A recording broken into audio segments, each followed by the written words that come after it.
প্রথমে ওদেরকে যেই প্রশ্নটা জিজ্ঞেস করা হয়েছে, ওইটার ওরা একটা ক্লিয়ার explanation দিবে। They can ask themselves internally that how it happened, when it happened, how did it make me feel। ওরা জিনিসটাকে আরো ক্লিয়ারলি ডিফাইন করতে পারে যাতে ওরা কোনোভাবেই আটকে না যায়। আসসালামু আলাইকুম। Welcome to pi learning and শিক্ষা এপিসোড। আজকে আমরা অনেক গুরুত্বপূর্ণ একটা প্রবলেম যেটা স্টুডেন্টসরা প্রায়ই ফেস করে সেটা হচ্ছে স্পিকিং এর সময় গিয়ে প্রবলেমস ফেস করে। সো আজকে আমরা আপনাদের এই প্রশ্নগুলো আনসারস গুলা প্রোভাইড করব। আমার সাথে আছেন মাহি আপু যিনি আমাদের পায়েতে সিনিয়র ইন্সট্রাক্টর এবং উনার IELTS এ 8 পাওয়া এবং she is our teacher as well. So আমাদের কাছে যেটা ফার্স্ট কোয়েশ্চেন আসছে সেটা হচ্ছে যে স্টুডেন্টসরা বলতেছে যে স্টুডেন্টসরা স্টার্ট করতে পারে বাট ইভেনচুয়ালি ওটাকে কন্টিনিউ করতে পারে না, স্টাক হয়ে যায়। So in short, how can they come out of this problem যে শর্টটাকে একটু লং করতে পারে? Okay, the initial step is to WH expansion যেই সিস্টেমটাকে আমরা বলি, ওই সিস্টেমের থ্রুতে প্রোগ্রেস করা। প্রথমে ওদেরকে যেই প্রশ্নটা জিজ্ঞেস করা হয়েছে, ওইটার ওরা একটা ক্লিয়ার এক্সপ্লেনেশন দিবে।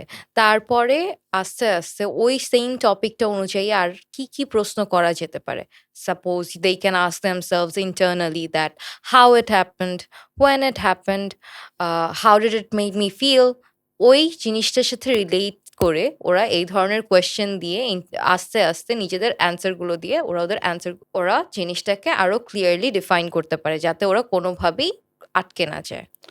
সো যেটা বলতেছেন যে যেমন আমরা 5 Ws যেগুলো ইউজ করতে পারি সেটা হচ্ছে যে where, what, when, why এগুলো আমরা ইউজ করতে পারি। এগুলো যখন আমরা ইউজ করব, আমরা প্রত্যেকটা টপিকটাকে একটু এক্সপ্লেনেশন করার মতো জায়গা পেয়ে যাব।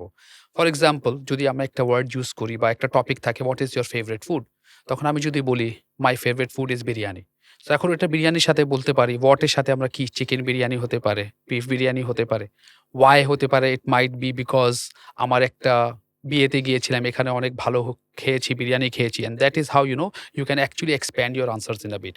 সো এগুলা ইউজ করলে কি হবে, আমাদের যে টাইম ফ্রেমটা রয়ে গেছে, সো এই টাইমটাকে আমরা প্রপারলি ইউটিলাইজ করতে পারবো। অ্যান্ড আমি এক্সামিনারকে একটা ইমপ্রেশন দিতে পারবো যে actually I am aware about what is being asked from me.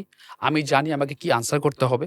আর আমি একটা কনফিডেন্ট ইংলিশ স্পিকারের মতো আমি একটা ইমপ্রেশন দিয়ে দিতে পারবো। সো আজকের মতো এখানেই আমাদের এই এপিসোডটা শেষ হচ্ছে। যদি আপনাদের আরো কোনো প্রশ্ন থাকে অবশ্যই আমাদেরকে কনট্যাক্ট করবেন। আর আমরা চেষ্টা করব আপনাদেরকে হেল্প করার জন্য যাতে আমরা একটা ভালো একটা IELTS স্কোরটা নিয়ে আসতে পারি। Thank you so much.